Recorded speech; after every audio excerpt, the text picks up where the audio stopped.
So, hello everyone. My name is PHYS Johnson, and this is Lab 1 Charge Tapes for Physics 2. Just to give a brief introduction about the experiment and some of the models used. The purpose of the lab was to determine the approximate amount of excess charge on a piece of tape that we charged up. So, with the lab, we're kind of understanding the idea of charge, kind of being able to visualize it, just getting a whole better understanding of how electric field forces interact with different forces. So, we get to see the balancing between the gravitational and electrical forces, which I'm going to talk about a little bit later. And the lab allows us to visually see the effects of an electric field by seeing the tape float, per se. And we're able to understand the concept of charge, the formulas that go into it, and how to manipulate those formulas to find important values. In this case, we're finding Q, which is the charge on that tape. And we're going to compare that to our computational model that we built on GlowScript using those formulas. And just to get into those formulas, we have our gravitational force, which we know that in our case is going to be the vector 0 and then a negative mg, since it's going to be pointing down in the negative y direction. And then for our electric field, we're going to use that electric field formula where k is a constant, and then q, which is going to be what we're looking for, over r squared. And then we're going to use, finally, the E equals F over Q. We're just going to manipulate that formula a bit and drag the Q times the electric field to get that force. And the end goal is to balance the electric field force and the gravitational force. And that kind of comes together to create that floating effect for the tape. So just some principles and assumptions used during the lab. So we obviously have the principle of conservation of charge. So the charge of an isolated system is going to be conserved. It's not going to change. And then our model just requires these assumptions. So the charge on the tape is uniformly distributed. The length and mass of the tape is approximated. And kind of going back to that first one. So in the lab, we're going to simplify it by just treating as if all the charge was concentrated in just the center.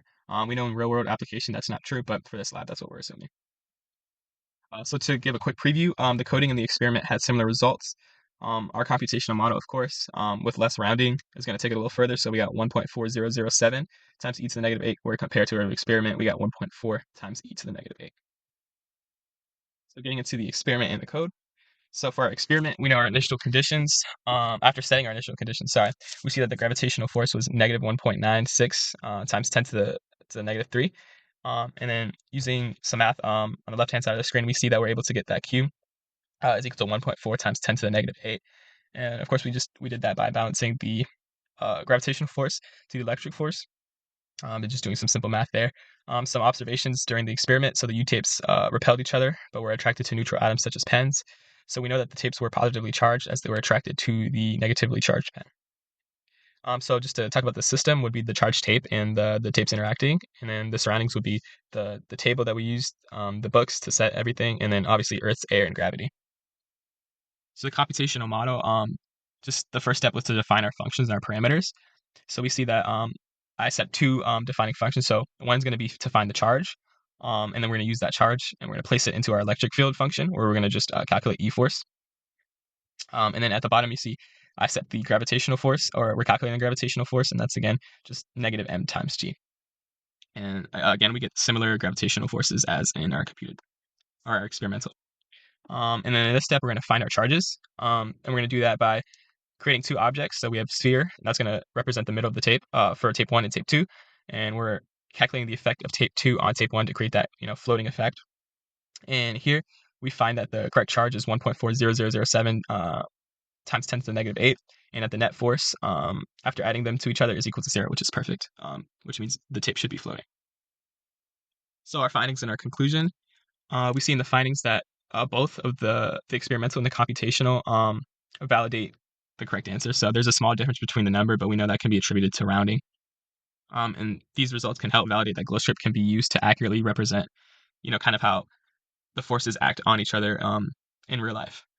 And of course, the experimental is going to be limited by the precision of measurement tools. So maybe the tape is a little longer, a little shorter, and then weight. And then for our coding, it's of course going to be high precision, and it's just assuming ideal conditions without taking into account like external things forcing. And speaking of that, we're going to talk about potential errors of the lab. Of course, we have inaccurate measurement of distance and mass, as I previously mentioned. Environmental factors like humidity or things like that could affect how the forces interact with each other, or just other general errors such as handling of the charged tapes. If I handled it too much, of course, the charge is going to transfer to my hand. And then just general surface contamination that could also affect the forces. So getting into our additional questions, what if electrons had positive charge and protons had negative charge? Even if the charges are switched, of course, the fundamental forces will still remain the same. The charge sign and the electric fields would just have flip signs. And why is it important to handle the charge tapes as little as possible? Because the charge could be taken away because our hands may attract the charge from the tape. And in conclusion, the lab demonstrated that everyday objects can hold excess charge. By comparing our experimental results with our computational, we estimated the piece of charge or the charge on a piece of tape, showing that electric force can balance gravitational force, causing the tape to flip. Thank you.